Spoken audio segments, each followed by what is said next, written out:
Ang ating topic ngayon ay tinatanong ni Jose. Ang tanong niya ay, isang oras na palakpakan, kaya ba? At hindi ba masakit?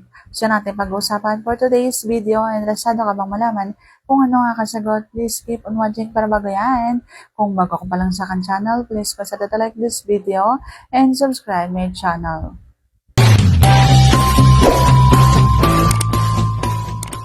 So kaya nga ba kapag halimbawang isang oras? Ang sagot ko ay kaya. Kaya kung gagawin mo ang lahat na trabaho mula ulo hanggang paa, tatrabahuhin mo. Kung halimbawa binigyan ka ng isang babae na, sige nga, kaya mo ba isang oras, pasayahin ako. So ang gagawin mo ay trabahuhin mo muna ang isang babae. Kaya mo kahit pa mahigit isang oras. Kapag tinrabaho mo ang isang babae, sisiguraduhin mong maglalaan ka ng oras, huwag kang magmamadali. Huwag mo agad mamadaliin na maipasok ang iyong tea doon sa bulaklak ng isang babae, lalo na kung halimbawa ang isang babae sinusubukan ka kung gaano ka tatagal sa laban at kung gaano ka kabilis malalabasan. At kung mapapalabas mo ba ang kanyang gata. Ganyan kasi ang isang babae, tinitingnan niya kung paano mo siya mapapaligaya. Sa pamamagitan na maglalaan ka ng oras kapag halimbawang tinatrabaho mo ang isang babae. Ang isang babae kasi ay hindi nadadaan sa mabilisan. Kapag halimbawa pinadaanan mo ng dila mo yung kanyang buong katawan tapos nagmamadali ka, hindi niya mararamdaman yan. Ang mas nararamdaman kasi ng isang babae ay yung dahan-dahan, yung mabagal, yung ninanamnam ang bawat sandali. At lalo na yung parang nanunukso na dila. Lalo na kung lalapat pa lang yan doon sa bulaklak. Yun kasi yung masarap, yun yung nakakadala. Kaya kung halimbawa nagtatrabaho kayo doon sa katawan ng isang babae, kailangan sisiguraduhin yung magtatagal kayo, lalo na doon sa baba.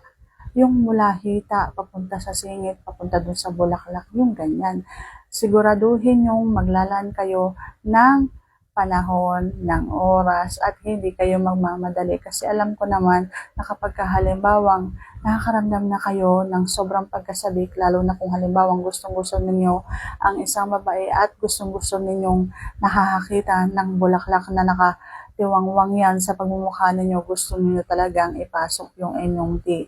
Pero kung halimbawang binigyan nga kayo ng oras, na halimbawa isang oras, kakayanin mo ba, gano'n katagal, o kaya tinutokso ka na, ang bilis mo lang naman ganyan, so may gusto kang patunayan, gusto mong tumagal. So kakayanin mo. Kakayanin mo kapag halimbawa naglaan ka ng oras at panahon, kapag halimbawa tinatrabaho mo ang isang bulaklak.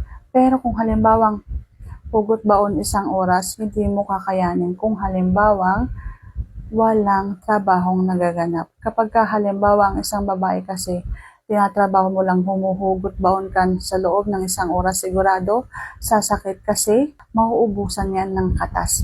Lalo na kung halimbawang ikay hugot baon lang. Pero kung halimbawang gusto mo mahigit pang isang oras, trabahuhin mo muna para naglalawa siya kapag pumasok ka. Para tatagal yung inyong labanan at hindi makakaramdam ng sakit. Hindi naman talaga nakakaramdam ng sakit kapag halimbawa basang-basa. Alam nyo kung anong nararamdaman kapag halimbawang nalabasan na ng ilang beses ang isang babae.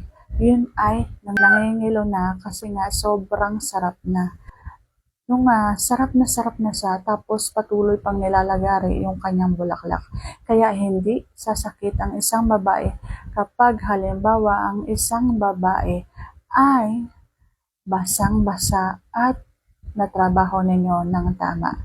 So, sana sagot ko na tamang itanong. If you like this video, please consider to like this video and subscribe my channel. Thank you for watching. See you on my next vlog.